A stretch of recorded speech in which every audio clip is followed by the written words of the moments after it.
Halo para pendengar, dimanapun kalian berada, selamat datang kembali di konten reaction. Dan kali ini kita nonton isekai. Sudah cukup kita nonton romance spread. Sekarang mari kita kembali ke habitat awal, nonton isekai. Dan kali ini anime isekai paling besar di musim ini ya, Isekai Squid Squad. Baru rilis langsung 3 episode dan sekarang dia udah 4. Cepat apa? Kalau nggak salah 11 episode doang ini tamat ya. Cepat banget nih tamat. By the way ya, sebelum gua masuk ke bagian nonton ya, gue tuh nggak pernah, gue tahu tapi gue nggak pernah ngikutin film DC sama sekali. Suicide Squad pun gue nggak pernah nonton film live actionnya. Jadi ya gue bakal nonton sebagai orang yang tidak tahu apa-apa tentang DC ya. Itu yang perlu kalian ketahui ya, background gue tuh cuma tahu Marvel soalnya. Selain Marvel tuh gue malas nonton. Bahkan bagian dari Marvel pun kalau bukan MCU yang bikin, gue juga malas nontonnya. Capek bro ke bioskop.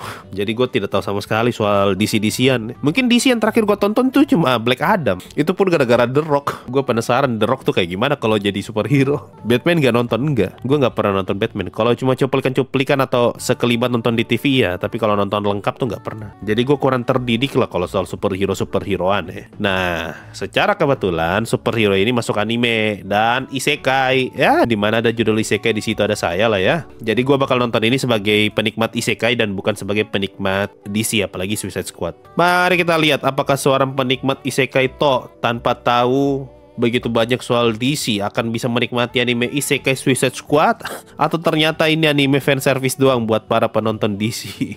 Mari kita lihat sama-sama. Sampai jumpa setelah gue selesai nonton Suicide Squad episode 1-4 dan bye-bye guys.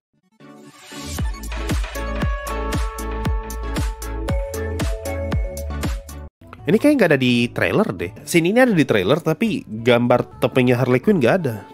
Muka-muka karakter Amerika sekalian dibikin kayak bapak-bapak semua.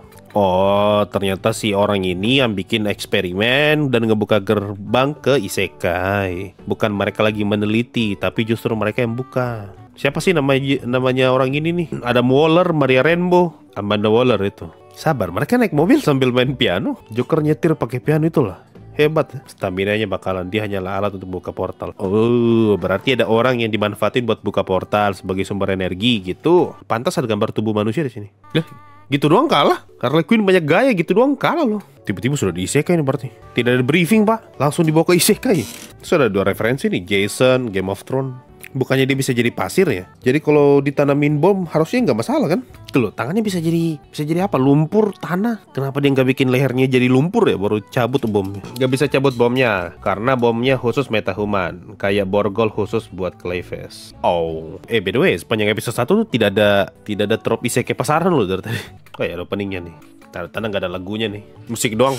By the way ya, si siapa namanya, Clayface ya. Clayface di borgol tuh ngasih tahu kalau kekuatan supernya mereka tuh masih bisa dilawan sama orang-orang ini loh, orang-orang isekai. Artinya ada kemungkinan kalau orang-orang isekai ini bisa ada yang lebih OP daripada mereka. Kalau begini mah ujung-ujungnya karakter antagonis sama protagonisnya dari DC semua. Isekai mah cuma jadi latar. Ini mah kita nonton film DC nih bro.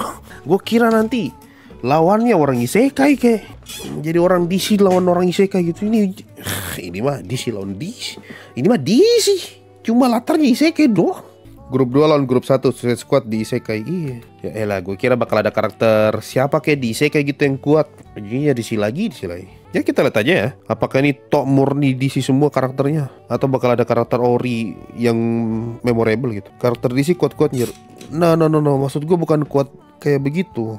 Ini lu udah pakai trop isekai nih. Ya kali lu masih pakai karakter itu aja. Kenapa nggak bikin karakter baru aja yang memorable, kayak kuat dalam artian dia sebagai karakter tuh kuat gitu, memorable, ingat, punya peran. Jangan ujung-ujungnya perannya semua diambil sama karakter DC juga. Mau ngapain di isekai kalau gitu? Satu kali di Gotham City aja lah. Jadi istilahnya isekai tuh cuma kedok doang kalau begini mah. Ujung-ujungnya DC semua. Kuat di sini bukan OP ya. Kuat di sini tuh memorable gitu. Ada perannya di cerita.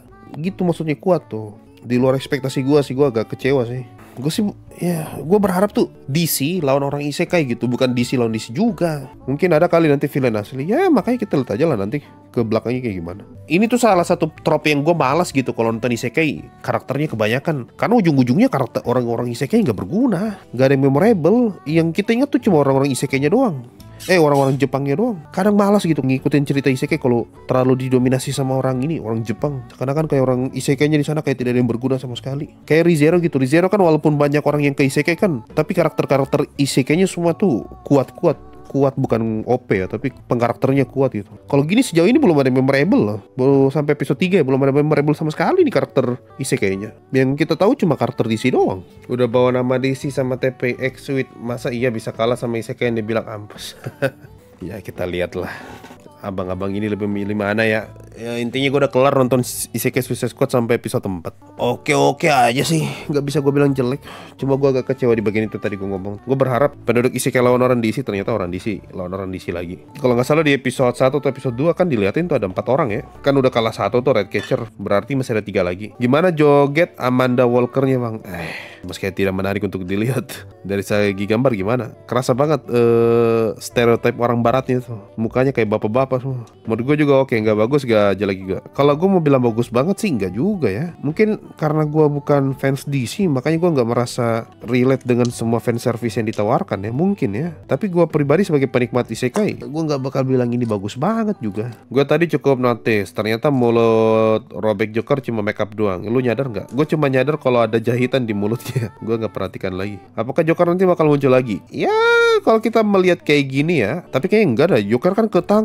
Tapi di opening tuh ada Joker loh. Bisa aja mah. Tiba-tiba ternyata Joker juga ikut kepanggil ke isekai kan. Karena kan yang seperti gue bilang tadi, ini mah kayaknya DC lawan DC nih. Sejauh ini karakter di animenya yang beda Cleves doang. Sedangkan yang lain sama kayak di sini Cleves kayak wibu gitu. Tahu betul soal isekai. Tapi ini baru 4 episode pertama ya. Kita kan nggak tahu ke depannya kayak gimana. Tapi masa iya tapi menulis begitu ya, kita lihat aja lah nanti ya. Apakah sampai tamat bakal begini-begini doang ceritanya. Soalnya kalau jualannya cuma scene action doang, mending nonton Kimetsu no Yaiba bro.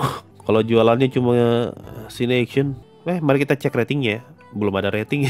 Padahal udah rilis 3 episode loh, 4 malah, tapi belum ada ratingnya di MAL. Kok bisa ya? Padahal tadi Gigi Harem yang baru rilis aja, ratingnya sudah langsung ada. Yang ngasih rating 1, 76 orang, 1%. Yang ngasih rating 8 sama 7, 28 sama 27. Mayoritas gitu ya. Ada yang ngasih rating 10. Ya ini berarti sekitar 7 atau 8 ratingnya nih kalau kita rata-ratain ya. Sekitaran 7 ratingnya nih, nggak sampai 8. Kalah bro anime ini sama Alia 8 loh. Iya, Alia 8 loh ya. Kalah sama Alia. Masih penasaran sama hubungan Harley dan Putri? Gue sih nggak penasaran. Itu kemungkinan belum dimunculin karena rilis global lebih awal, sedangkan MAL ngikutin jadwal rilis Jepang. Oh, ya gue rasa itu aja sih buat Isekai Suicide Squad ini ya. Mari kita berharap yang terbaik untuk kedepannya gitu. Semoga jadi lebih bagus lagi ya. Soalnya kalau cuma gini-gini doang untuk saat ini sih gue pesimis ya. Kalau ini ternyata peringkat 1 gue agak kecewa gitu. Gue berharap lebih lah. Kalau bisa kasih 1-2 karakter memorable yang kuat, karakternya kuat gitu. Cuma ya itu ya, ini perlu dicatat ya. Ini dari sudut pandang gue sebagai orang yang bukan fanboy DC dan nggak pernah ngikutin DC ya. Jadi gue ini murni sebagai penikmat isekai doang. Ya itu aja ya. Gimana pendapat kalian soal Suicide Squad isekai ini? Apakah bagus banget? Apa kalian termasuk orang yang ngasih rating 10 dan 9 ada 20% nih? Atau ternyata kalian orang yang ngasih rating 7? Kalau gue sih ya bakal ada di angka 7 sih. Buat gue pribadi ya. Belum sampai 8. Tapi kalau secara visual bagus kok. Enak dilihat. Cuma ya itu ya, stereotip karakter barat ya. Mukanya kayak bapak-bapak semua. Ya itu aja lah ya. Thank you semua yang nonton sampai detik ini. Kita ketemu lagi, berarti tinggal nge-reaction anime isekai aja yang selain Suicide Squad sama reaction itu Shikano no Kokos Tang Tang. Thank you semua yang nonton sampai detik ini. Kita ketemu lagi di reaction yang lain dan bye bye guys.